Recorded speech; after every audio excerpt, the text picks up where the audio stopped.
जंगल में बारिश बंद होने के बाद अच्छी धूप निकली थी। हिरन अच्छी धूप का आनंद उठाने के लिए अपने घर से कुछ दूर चला ही था कि तभी उसे रास्ते में एक बहुत सुंदर मुर्गी दिखाई दी।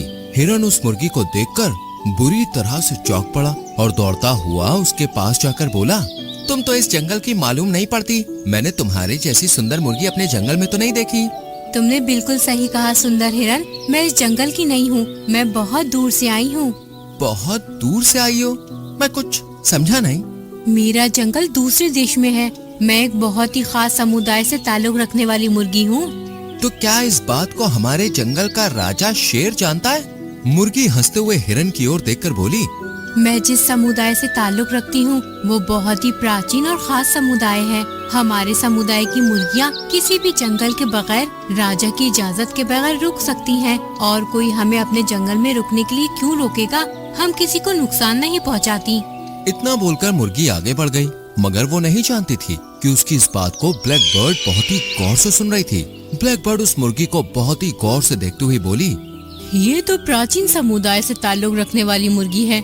मैंने सुना है कि साल में 3 दिन ये अपनी जुबान से जो भी बोलती है वो सच हो जाता है और ये समय तब शुरू होता है जब बारिश का महीना खत्म होने वाला होता है। मुझे इस बात का फायदा उठाना चाहिए।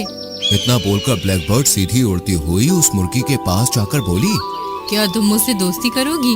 हाँ, मुझे दोस्ती करना अच्छा लगता है, लेकिन क्या तुम मुझे जानती हो? नहीं, मैं तुम्हें पर्सनली तो नहीं जानती, लेकिन इतना मैं जानती हूँ कि तुम बहुत ही खास समुदाय से ताल्लुक रखने वाली हो। तुम जिस समुदाय से हो उस समुदाय की इज्जत जंगल का हर राजा करता है और तुम कभी किसी को नुकसान नहीं पहुँचाती। ये सुनकर मुर्गी खुश हो गई। तुम तो मेरे बारे में बहुत कुछ जानती हो।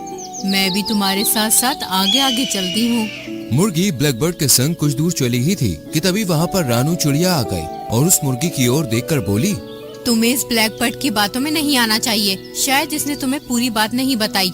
ये मेरी दोस्त है, इसने मुझे बताया कि मैं कितनी शक्तिशाली हूँ। मेरे रास्ते से हट जाओ, नहीं तो मैं अपनी जुबान से तुम्हारे खिलाफ उल्टे सीधे शब्द निकाल दूंगी। फिर मत कहना कि ये क्या हुआ।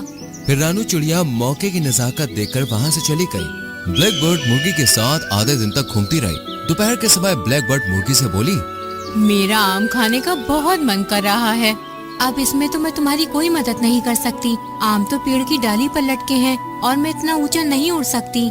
शायद तुम नहीं जानती, अगर तुम अपनी जुबान से कहोगी कि आम का गुच्छा नीचे गिर जाए तो गिर जाएगा। क्या मतलब? ऐसे कैसे हो सकता है? ऐसा मुमकिन नहीं। शायद तुम्हें अपनी शक्ति का ज्ञान ही नहीं है। अगर तुम्हें विश्वास नहीं होता तो ऐसा करके देख लो। मुर्गी ने ठीक वैसा ही किया। अगले पल आम का गुच्छा जमीन पर गिर पड़ा। ये देखकर मुर्गी विश्वास भरी नजरों से आम के गिरे हुए गुच्छे को देखने लगी। शायद तुम्हारे समुदाय और परिवार लोगों ने तुम्हें बताया नहीं कि तुम मुर्गियों में एक बहुत सी खास शक्ति होती है। तुम जो बोलती हो वो सच हो जाता है और उसके बावजूद भी तुम सबसे कमजोर प्राणी हो, जबकि जंगल का सबसे ताकतवर प्राणी तुम्हारी समुदाय की मुर्गियों को माना जाना चाहिए। तभी वीडियो को लाइक करें, चैनल को सब्सक्राइब करें और नोटिफिकेशन पाने के लिए बेल आइकन दबाएं।